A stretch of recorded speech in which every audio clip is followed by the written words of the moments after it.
Hoje, a gente vai conversar sobre os resultados mais recentes da Petrobras, aqueles do segundo trimestre de 2025. Eles deram o que falar no mercado, né?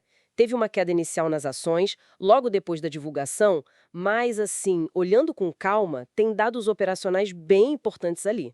A ideia é entender esses números, por que eles vieram assim e o que talvez eles indicam para o futuro. Vamos passar pelos destaques operacionais, tipo produção recorde, e também pelos financeiros, receita, lucro, dívida, e os dividendos anunciados, claro. E as perspectivas. E olha, um pedido rapidinho. Se esse papo parece interessante, já deixa o seu gostei aqui no vídeo e se inscreve no canal para não perder as próximas análises, combinado? Bom, começando pela parte boa, que foi a operacional, né? Um destaque bem positivo. A Petrobras simplesmente bateu recorde de produção total operada. Chegou perto de 4,2 milhões de barris de óleo equivalente por dia. É muita coisa. E também teve recorde de produção própria lá no pré-sal. Isso é super importante, né? Porque o custo de extração no pré-sal é mais baixo. Exatamente. Depois que o investimento inicial é feito, o custo por barril ali é bem competitivo, o que ajuda muito na margem de lucro da empresa. E teve plataforma nova entrando, né? Uma com capacidade para 180 mil barris por dia e outra já bombando com 200 mil barris diários. Isso mostra um crescimento bem forte, contínuo mesmo. Para ter uma ideia, a produção só de óleo no Brasil subiu a 18% desde o finalzinho de 2024. 18%? É, chegou a quase 2.500 milhões de barris por dia, agora em julho de 2025. Operacionalmente, a empresa está voando. Tá voando. Mas aí a gente olha para os números financeiros e a história muda um pouco, né? Pois é, a receita foi alta, 134 bilhões no segundo trimestre, o que é bastante coisa, só que o lucro líquido ele ficou em 23 bilhões. Isso representou uma quedinha, sabe? Coisa de 1,7% em relação ao primeiro trimestre de 2025. Mas por que essa pressão no lucro se a produção foi recorde? Basicamente foram dois fatores principais, assim. Primeiro, o preço médio do petróleo tipo Brent, ele caiu uns 10% no período. Ficou ali na casa dos 67 dólares por barril. Ah, a queda do Brent. Isso. E, além disso, os custos de extração e produção também deram uma subidinha. Essa combinação acabou pressionando a geração de caixa operacional, o FCO.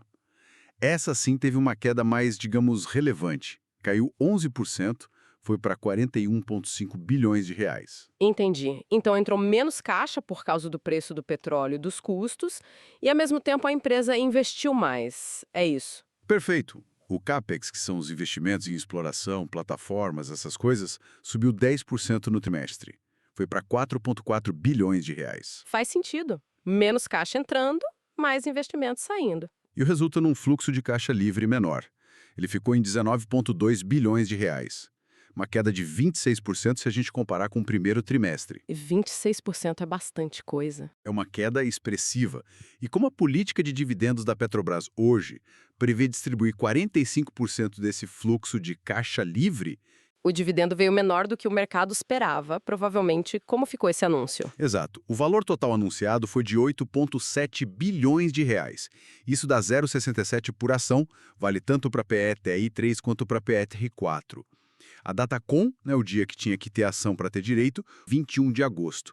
E o pagamento vai ser dividido em duas vezes, uma parcela em 21 de novembro e a outra é 22 de dezembro. Certo. E tem aquele detalhe do imposto, né? Tem sim. É importante lembrar que uma parte vem como juros sobre capital próprio, o JCP, e aí tem retenção de 15% de imposto de renda direto na fonte. Então o valor líquido, que realmente pinga na conta do acionista, é mais ou menos 0,60 por ação. Fica 29 centavos em novembro e 31 centavos em dezembro. E o mercado esperava mais. Sim, bem mais. As expectativas estavam girando ali entre 80 centavos e R$ 1 por ação, mais ou menos. Então 67 centavos veio abaixo, sim. Ok.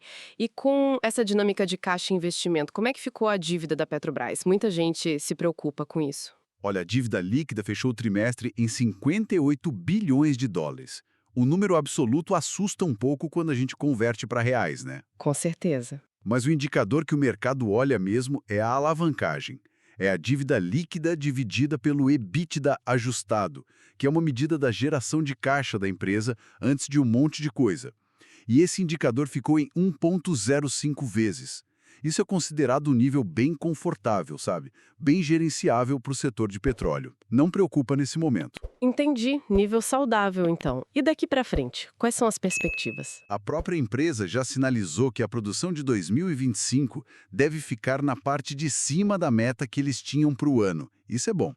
E eles projetam um fluxo de caixa livre para o ano todo de 85 bilhões. 85 bilhões? Isso. Se a gente pegar o valor de mercado atual da Petrobras, significa que ela está sendo negociada a umas 5 vezes esse fluxo de caixa livre projetado para o ano. É um múltiplo interessante.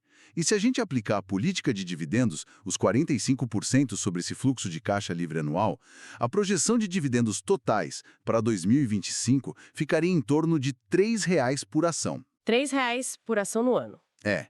Considerando a cotação de hoje, que está ali por volta de R$ 32,50, isso daria um dividend yield, um retorno em dividendos, de mais ou menos 9% ao ano. 9% de yield projetado. Interessante. E teve uma menção a um preço teto na fonte original, né? Sim, mencionaram um preço teto pessoal de R$ 38,00 para a ação.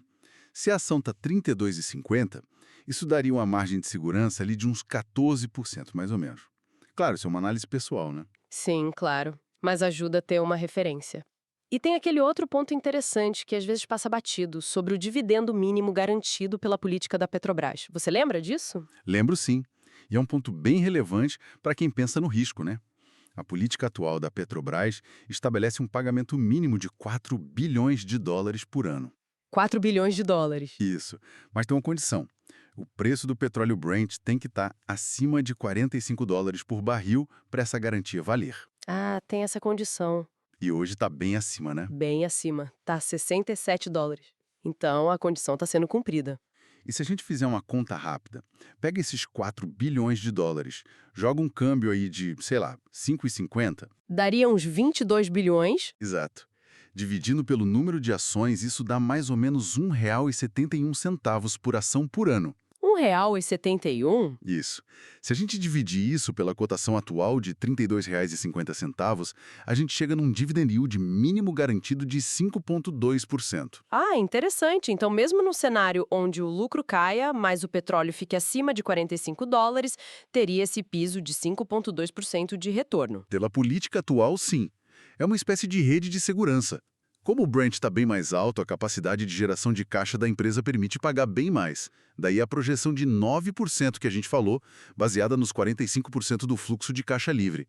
Mas olhar para esse piso de 5,2% pode ser uma forma interessante de analisar um investimento, pensando num cenário um pouco mais conservador, talvez. Legal essa análise do piso. Então, para a gente amarrar a conversa, tivemos um trimestre com números financeiros e dividendos que vieram um pouco abaixo do que o mercado esperava, né? Principalmente por causa do preço do petróleo e do aumento dos investimentos. Mas, por outro lado, a parte operacional foi excelente, com recorde de produção, e as perspectivas de crescimento da produção continuam boas para o resto do ano. E ainda tem essa questão do dividendo mínimo que oferece uma base de retorno. Exatamente. E isso tudo, sabe, levanta uma reflexão que é sempre válida para empresas como a Petrobras. Empresas que precisam investir muito capital num setor que é cíclico, como o de petróleo.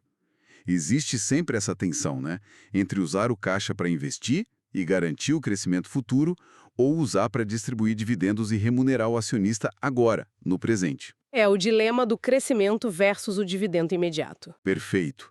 E o mercado fica o tempo todo tentando achar esse equilíbrio. Quanto vale o crescimento lá na frente? E quanto vale o dinheiro no bolso hoje? É uma dinâmica que vale sempre a pena a gente ficar de olho. Com certeza. E para quem acompanhou nosso papo até aqui, fica a pergunta. O que mais te chamou a atenção nessa análise toda? Foi o recorde de produção? Foi o impacto do preço do petróleo nos resultados? Ou talvez esse cálculo do dividendo mínimo? Deixa um comentário aqui embaixo contando pra gente. E se você gostou dessa conversa, não esquece, deixa o seu gostei, confere se já está inscrito aqui no canal e ativa o sininho das notificações para ser avisado das próximas. Ajuda bastante a gente. Lembrando, Esse vídeo não é uma recomendação de investimentos. Cada um deve fazer sua própria análise. Um abraço e até a próxima.